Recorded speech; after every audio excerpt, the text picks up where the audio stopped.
Some interesting things have come up tonight. Some interesting things. It's inspired me to open up my podcast, Walking Suicide.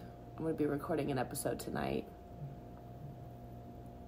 Definitely, the mood is definitely calling for this processing.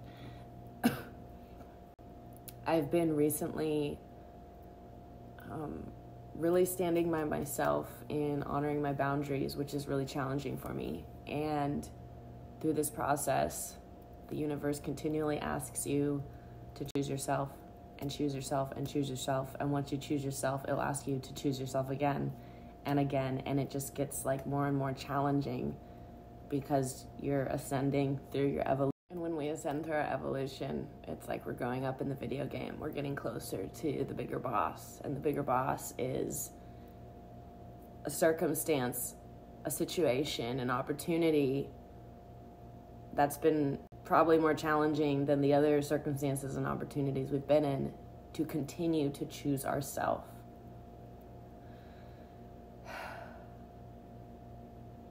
So I've been doing that a lot lately, and my heart has felt very tender in that process. And I am grateful in the current moment because I have been able to rest and have peace today for the sake of my body. No judgments in any capacity, just very much my body has needed time to rest. And I have made decisions to support that.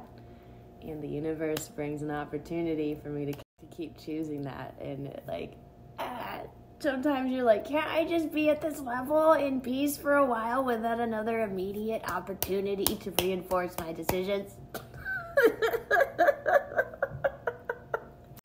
Oh, bitch. This is the game of evolution. This is not the game of vacation. So, this new opportunity to choose myself is a high-level, challenging one. A beloved dear friend of many years reached out to me asking if I would help them show up to rehab.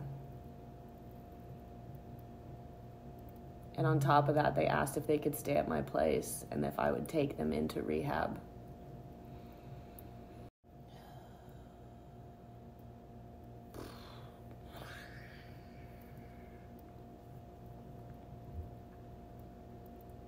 I said no.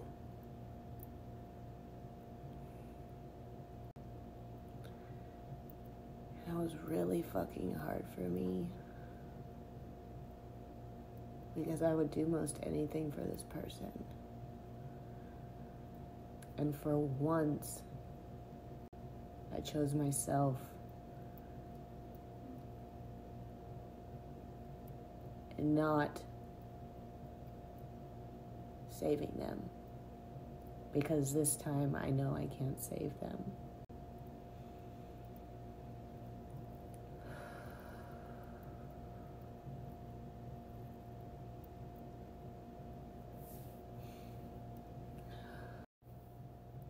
And naturally,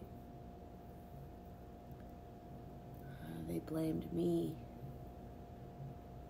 for their decision to turn back and go home. And in that moment, my mind wanted to do everything in my capacity to change my mind, to welcome them into my home, to apologize for my decision to respect my boundaries, my space, and my harmony in life. And I soothed that mental anxiety and practiced behavior of people pleasing by tapping into my body.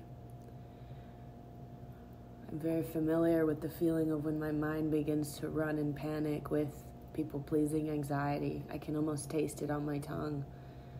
And it's like I went come back into your body. What is your body telling you? What's your intuition and your guts telling you? What are your guts telling you? And immediately when I got out of my head, my body felt at such ease and gratitude and safe and listened to and supported and heard. Yes, I feel bad for this person's circumstances, but they are not my circumstances. This person's decision to use drugs to cope with life is not my responsibility. It is not for me to fix, and I cannot fix that for them.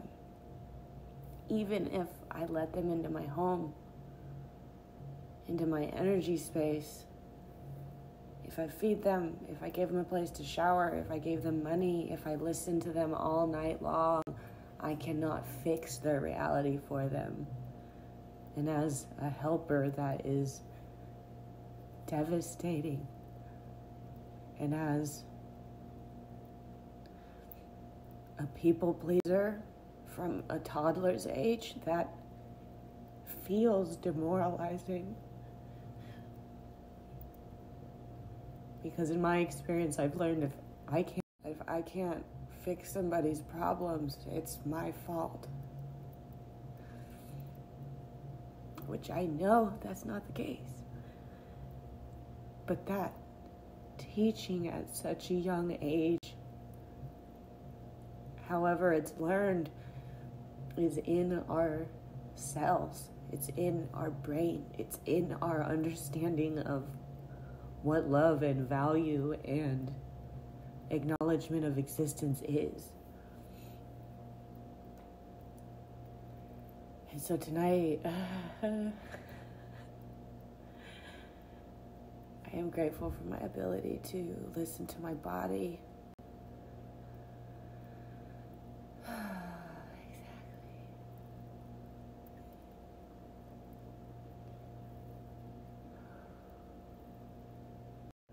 And trust my heart. And put my mind at ease that I am loved and supported and trusted and understood, regardless of anybody else's circumstances, regardless of my ability to help somebody and my decision to not step in and help them.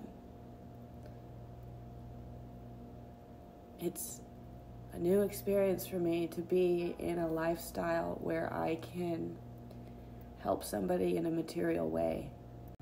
Living in my truck and living in the forest, I never really had much to offer aside from my presence. And I gave and gave and gave and gave and gave that.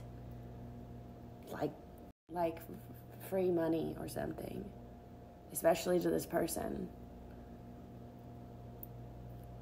I gave them every bit of me when I had nothing to give for myself.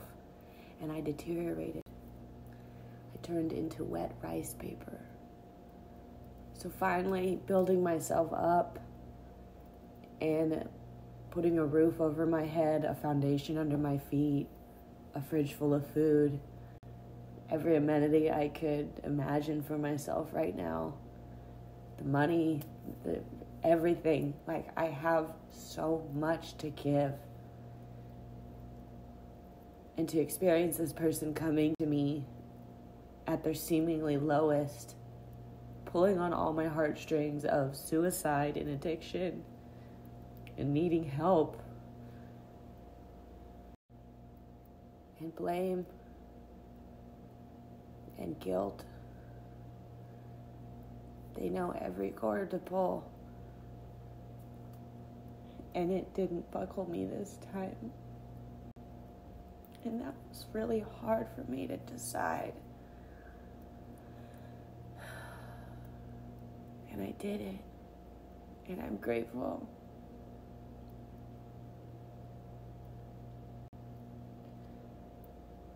And I'm here to express that These are the opportunities and obstacles we are given to grow within ourselves, not to feel guilty or have to show up for somebody else just because we can. I'm grateful for the amount that I give and have given in every capacity, past and present. And I'm currently learning how to show up for myself first, so that I can continue to give if I choose, when I choose.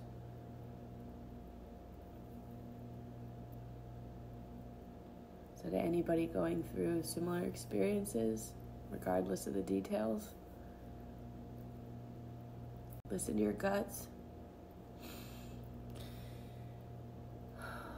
Breathe.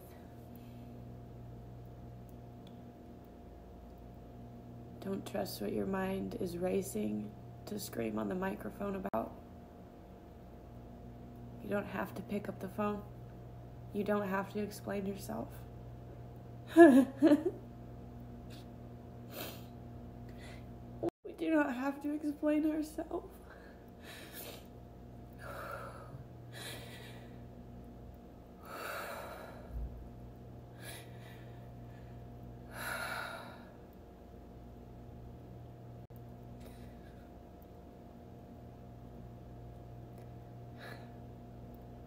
Do not have to explain ourselves.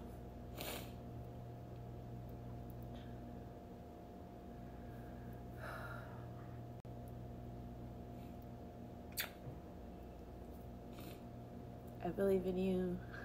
I believe in me.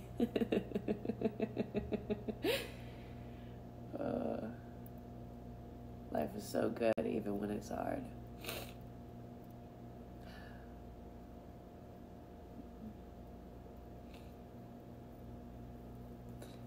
Life is so good, even if it's hard. Even if it's hard. This beloved friend, in all factuality, may not show up to rehab. They're scheduled to go into rehab tomorrow, and instead of just continuing on, they told me that because I'm not willing to house them tonight, that they're going to turn back and go home, only to have to drive another 12 hours back tomorrow, which is absurdity. This beloved friend could kill themselves. They could live a life of walking suicide continuously like they have been. They could show up to rehab tomorrow without me and choose themselves equally. All in all, it really has nothing to do with me at all.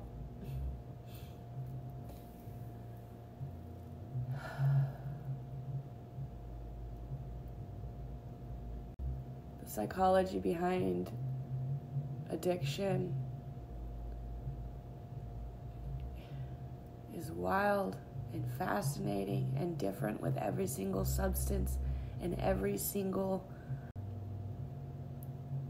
emotional abuse tactic that resides within the addict. We all have weapons we pull from. And fortunately, having the experiences I've had in my life to navigate abuse and addicts, I've learned how to stand up for myself in many different ways.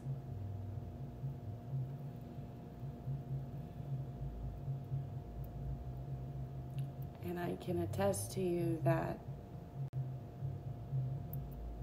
when we choose ourselves over showing up for a cyclical addict, we are helping them more than when we show up to help them solve their own created circumstances. No matter the string they pull on to get us to help them, we cannot fix their circumstances Their circumstances come from within, and we can't get in there.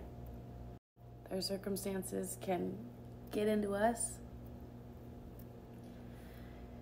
and break us down and drive us crazy and hurt us and make us sick. Yet we can't get into them. That's the magic of the addict. Keep that. Write that one down and keep that in your knowing. So fortify yourself. Learn these psychologies and apply the biggest amount of self-love you can to yourself to keep your bubble of harmony solidified, safe, consistent, and do what you need for yourself. Your seeds of wisdom and insight and your living example of self-love and health and boundaries will inevitably land in their depleted soils, so that when the day they show up to rebuild themselves and their rains come, those seeds will sprout and they will come back and they will connect with you, and they will be grateful that you did not give in to their cyclic behavior anymore. And if they end up taking their own life and commit suicide and leave their physical body, give them that decision. Release yourself of the guilt that you could have done something. Because we all get our choice to stay here in this body or go. And we have the choice to participate in people's act of walking suicide or not. But if we hold on to somebody out of fear that they will kill themselves, we will hold on to somebody that is living dead. And that is no life for them nor us. So let them go. Let them go.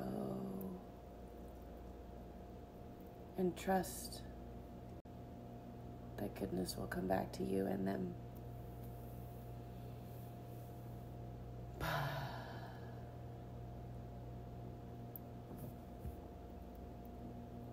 Someone else's addiction is not our fault, nor our problem to fix.